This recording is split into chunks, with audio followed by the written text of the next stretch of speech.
to people becoming more accepting. Churches weren't always accepting. We know this because it's been such a trial for us to even talk about these things. In our church, we have on our welcome sign, we have the gay colors on a banner that or on a strip that's about this long and about that high. It's the gay colors and all are welcome. But there are members of my church who don't want the rainbow flag because that's too much. You know, the idea that, you know, we have to be reminded that this is still an issue. Sometimes we liberals can get lazy. Not you, right? But other liberals can get lazy. Oh, we're open-minded, we're accepting. We need to continually educate our people. We need to continually educate ourselves. And we have at our disposal YouTube, right? Where we can go online and learn the stories that people are sharing and learn new things and stay and reminding ourselves of what we've always believed and why it's always important. That we continually remind ourselves that the lesbian, gay, transgender conversation is important to be mindful of and to learn about. So that's pretty much the generalized story. You know, you tell a minister, you know, how long do you want us to talk? And I'm trying to squish everything into just 15 minutes, 10 or 15 minutes, because I can talk for a long time, right? And so I hope that made sense. Yeah. Right? I tried to make it sense. But fortunately now is our opportunity to flesh out some of these conversations and that we can discover and discern where do we go from here? What can we do now that is mindful of this conversation going forward?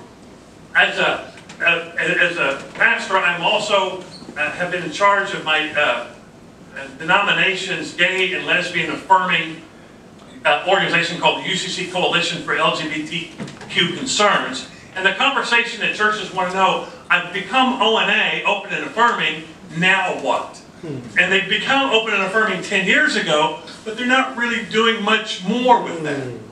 And so what we try to encourage people to do is consider the conversations, the larger conversations. Well, you were telling your story about your aunt, right? When we consider that it's what it was like for gay people to be closeted and transgender people, well, how might that then speak to immigration? Right, and how immigration people are suffering, and how they're afraid to share with you their status, and how they're afraid of what might happen to us. Our church has something called a sandwich line, and every week we make sandwiches, lunches for day laborers that we hand out on Tuesday and Wednesday in Bergenfield. We wanted to do this in Dumont, but we got resistance. And so it's now on this Columbia Street, and on one side is Dumont, and one side is Bergenfield. And on Saturdays, when the day laborers are out, on one side, the conservative folks with waving the American flags are on the other, trying to shame the people picking up the day laborers, who are often immigrants, who are often illegal, and are sometimes ex-cons who can't get a job because of their offenses. But we're able to have this conversation because we understand that immigrants can be in the closet too, right? And people who have various illnesses and that they don't want to share with other people. If you have a cancer diagnosis, you're afraid to share that with people who might think they might get cancer because you mentioned the word, right? And so they don't like this, and they're ashamed or afraid of their medical conditions. And so there's a whole lot of places that we can go with this conversation that can start with the gay and lesbian conversation and transgender conversation, but then can move out to broader communities while not forgetting the gay folks that we started with. Right? So that's just an idea. Do we need to turn this over to... Absolutely. Or do we want to ask you, do you have any questions for us? Yes, sir. Please. Yeah, hi, I'm Hans Lehman, a Ridgewood resident. So I was thinking, you were talking a lot about kids and what it's like for them. But my wife and I, not too long ago, I think we went to it was like not a forum, like a fair for people, LGBTQ plus people aging. of what that means for them. And there are all kinds of challenges attached to aging in place when you're discriminated against. So I was wondering if you could talk about that a little bit. Sure. I'll just take a shot at that. Yes, the LGBTQ community, we do get older, so that happens. And it's an interesting community because at least demographically, a large percentage of the LGBTQ community do not have children. So what does that mean as we sort of age? What does that mean in terms of caretaking and who's going to sort of shop for you and keep an eye and make sure that your doctor is doing what they should be doing? And so there are groups organized, and the Early Stage is one that comes to mind, seniors in the gay environment. They come to mind, and they're a group based actually now in Jersey City, at least the New Jersey chapter. And they're a group that advocates for the LGBTQ community as they grow older. There's also absolutely a significant movement of LGBTQ retirement communities. So it's where folks can come together with similar interests and likes and issues. So just to follow up on aging, I don't know if you know, but Share Incorporated in Ridgewood is now doing outreach to the aging gay community. Oh, it's great. That's great. Share, which is a Ridgewood person. Yeah. Good question. I have a question. Beyond churches proclaiming to be, beyond churches publicly announcing that they are opening congregations, right? What are some of the practical elements, anything that you do regularly so that the community looks like, sounds like, feels like it is a real, open and affirming community? That's a very good question, because sometimes our denominations don't allow us to be as display an open and affirming resolution or badge for whatever reason. So I believe local churches can do a number of things. One of the things that we've been doing is having community conversations in which panel discussions where people come inside, we have different panels, kind of like what we're doing here, and we have a conversation with the people in the church and in the community. We open the conversations up to whoever would like to come, and we advertise it for anybody who'd like to be there. And we have different people present. We have speakers who are gay, right, or people who are different, or the people that we're trying to target. We've done conversations with immigrants, for example, and there was a time in which our church was providing house wares and setting up an entire, for Syrian refugees. And that all started with a conversation that we had in our church when we were talking about, Carolyn, can you help me with that? We were talking about how to help the immigrant crisis, and we invited Church World Service to come in and have that conversation. And so one way then to have this conversation that without specifically self-identifying yourself as an open and affirming congregation is to have community outreach programs that invites people to share their stories. When people share their stories, it gives people permission to think about this issue. When churches want to become open and affirming, we've discovered that unless there are significant numbers of gay and lesbian people in the church, they will not become open and affirming. It takes a personal story or a personal connection for people to really begin that conversation. So what we can do in our communities that don't proclaim themselves as open and affirming with some type of designation is we can have gay and lesbian people present to share their stories. And in the sharing of the stories, if you get young people, that always gets you. Especially if you get someone who's really affected by being closeted. About a year ago, I was shopping in Petco, and I was looking for something for my aging dog. And this girl walks up to me and she goes, "Excuse me, sir, but is your name Bo?" And I said, "Yeah." And she goes, "Oh my God! Oh my God! Bo's here!" And so she screams it out across the Petco store, and up came two other people working in the store. And they had been in the Rainbow Cafe 8 years ago, 6 years ago. And they said, "You changed our lives." You changed, I think I posted it on my Facebook account. I took their picture and said that they were so moved because they thought they were so alone. They didn't know how they was going to make it in life. And the Rainbow Cafe changed their life and saved them. And when I shared, that's the #1 post I have ever had on my Facebook wall. I had hundreds of people comment, hundreds of people liking the story because it resonated with them.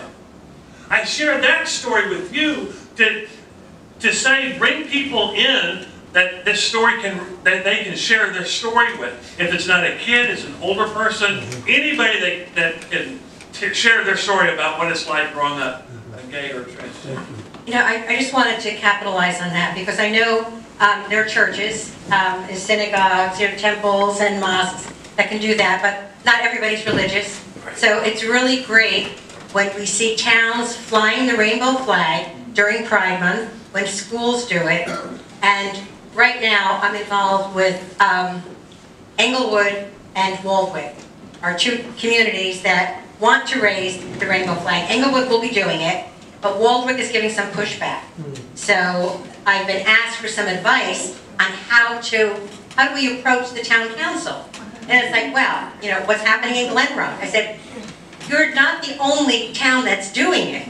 You know, they do it in Ridgewood, they do it in Glen Rock, they're doing it in Midland Park this year. The County of Bergen does it at the County Plaza. Every year for the past 4 years, they raise the rainbow flag. And what that does, especially to young people, you know, to let them know that, you know, their community cares about them.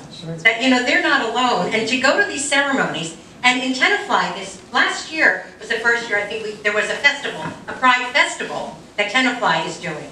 And we're doing it again this year. Unfortunately, our PFLAG president passed away this year, and he'll be honored. He was very instrumental in getting Tenafly to fly the flag and to start this Pride Festival last year. So he'll be recognized this year. But I mean, it's things like that when you have a town that comes out in support of their kids, you know, who are gay. It's just, you know, it's great. And going to schools, I've been speaking to schools for over 20 years, and it's just amazing. When I first started speaking as a parent to health classes, junior and seniors, the first question that I would ask all the kids and the teachers, how many of you know someone who was gay or lesbian? And you'd see 1 or 2 hands go up. The last time I spoke, not one hand stayed down, because this is how things are changing, and it's absolutely wonderful. And the more we can show it, I mean, years ago, businesses used to put the rainbow flag in their store windows so that gays and lesbians knew that this was a store that would not discriminate against them, that they could go in there and, you know, buy their lunch or products and, or, you know, have a safe space symbol, the pink triangle, you know, in high schools for guidance counselors, that if there are kids, because remember, a lot of kids cannot come out to their parents at home, still, because of religion and culture. But we hope that in the schools that there's a safe place for them if they need to talk to someone, not just their friends. My son came out first to all of his friends and all of his teachers when he was probably 12 years old before he told his father and I, even though he knew we were going to be accepting. But, you know, quite often you tell other people before your family. And a lot of kids who cannot tell their family need someone to tell. And the advice that we tell a lot of kids, you know, if coming out at home will mean you're out on the street, then don't do it. Don't come out. Unless you have a backup plan. Unless you have a friend or a relative who will take you in. Your safety and your, you know, being loved as a human being is more important. I'm glad I don't need the mic, but I'll use it. We touched on the schools. Hang on. Can I just we touched on the schools and religious organizations. How do you feel? Because I'm thinking of, you know, that middle part of life where you're creating a family, reproductive health, things like that. How have you felt that the medical community has been? And it's a little bit of a two-parter. if you think it's been good, bad, whatever, how do you identify safe medical, if you're referring people out and whatnot? Good question. Here, I'll give this back to you, but I think I messed it up. Okay. Well, right. So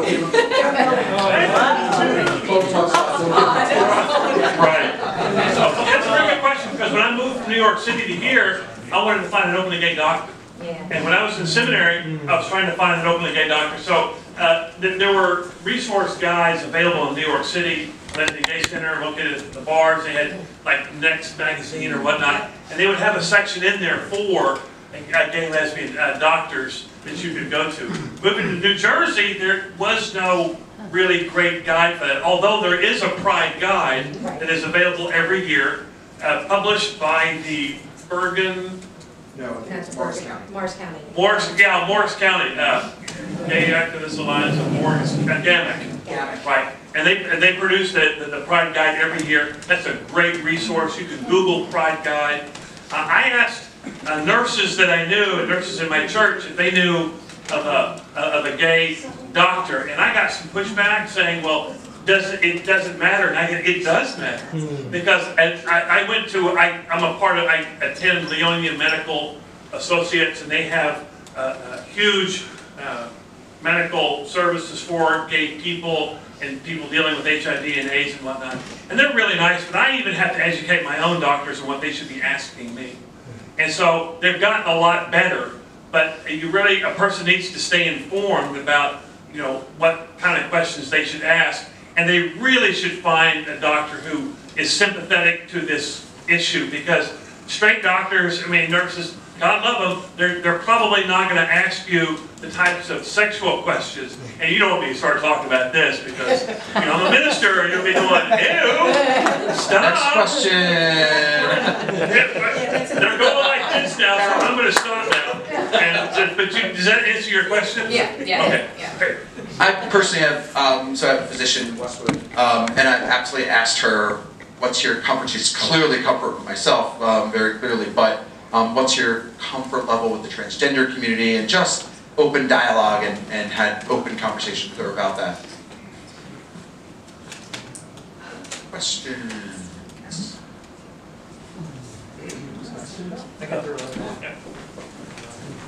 Matt's also not known for his brevity, but... I'm trying to be brief. I'm kind of in an interesting spot, because oftentimes I have students that when they cross the street or they see me in town, they'll be very trusting, very honest with me, and sometimes it's difficult to give them certain answers. One time I had a student that was Muslim, identifying as a gay male, and he started asking me about coming out as gay, and was it worth it, and should he do it? And you already touched on this once before, as far as can you afford it financially? And I basically said, do you have a backup plan in the event it doesn't turn out as well as you think? He said no. I said, well, I think you're already kind of circling the answer of what it is right now. I think your answer will likely change, but you have to kind of figure out when you can start to be authentic or inauthentic, and there's a charade that LGBT have to play, and I kind of honed in on that. I kind of not encouraged lying, but I said there's a price to being honest, and if you can't afford that right now, then I think that's what your answer is. So that's kind of how I've guided certain people. I was wondering if you do the same thing, either with ministry or with clinical work. Absolutely. You want to be safe when in order to determine whether or not you should come out or not. I think for a teenager, safety is the utmost importance. And so if your parents are going to react badly, don't come out. Consider stages in which you might want to self-identify. Find a good friend to talk to. Find a relative that you can talk to. Fortunately, this is New Jersey, and it's becoming much more accepted, and you're going to have that weird aunt or uncle, You're going to have that Auntie Mame character in your life that you can speak to. But if you can't speak to them, find somebody that you can talk to.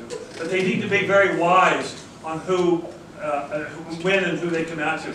I was talking with a friend of mine who's an Indian pastor, and a friend of mine, well, my ex-partner, was not out to his parents at the time. And so I went to this Indian pastor and said, what kind of advice should I tell my friend regarding coming out to his parents? And this Indian pastor says, oh, he needs to disown his parents. He needs to cut off, because this will embarrass them so much that they will be the pariahs in their community. And so I talked to this Indian UCC pastor. And I said, for the love of God, that's horrible. He said, but it's the truth. And that, well, it was his truth. And my friend, I asked him to write a letter. Jay asked him to write a letter to his parents. And he said, all those pictures, you know, of Bo and me, he's not just my roommate, you know. And they wrote back, or they called him and said, oh, Jay, we've always known that. We've always known that he was your gay lover. And they said those words, and he went, oh my gosh! He was so shocked that they were accepting. Sometimes we victimize ourselves sometimes. And sometimes we play this thing in our head that everybody's going to hate us and not like us. And we fool ourselves, but there are times that are serious. And so a person needs to be able to have honest conversations with themselves, but also not put themselves in harm's way. There's so many PFLAG meetings over the years where parents have come and are so afraid of, you know, bringing their gay children to the wedding, you know, and what are they, you know, how are we going to tell people, and what is grandma going to say, and like I was saying, quite often they already know, you know, there's little hints that they understand, and you know, you just don't second guess. You just have to, if you can, be honest. And you know, there are a lot of people who will do letters, who will send letters even today, you know, or do email. Quite often we found over the years that when college year starts, that Thanksgiving and Christmas is when we got a lot of parents coming to PFLAG, because their kids went off to college, and that's when they felt, okay, now I can really come out, and I'm going to come out and tell my family. And when they come home for their first vacation, you know, Thanksgiving time, they tell their family. And the parents who, you know, if they need us, you know, thank God we were there and are there to be able to support them. But I found over the years that so many parents now, because, you know, it's such a more accepting life that we live, that we don't get as many parents coming. They'll come maybe the first time, and after their kid comes out, even if they come out at 35, you know, or 12, they'll come for the first meeting and see they're not alone, and hear some of the war stories that we all went through, because we all have our own journey of how we're going to accept and deal with it. You know, there are people like me, my husband, you know, were so cool, and accept was not an issue, but there are a lot of parents that would come to our meetings and couldn't even talk for the first couple of months. Couldn't talk and just would listen, because it just, you know, just could not get their heads around that their child is gay. So that's changing, and it's wonderful. I have just one more thing to say. I have a gay flag, a pride flag, so if Ridgewood needs it, I'll be happy to donate it. Just tell me who to give it to, because I don't have a flagpole, and I had this. It was given to me when my son came out, and so. Thanks, Barbie. Just, yes, Great. tell me.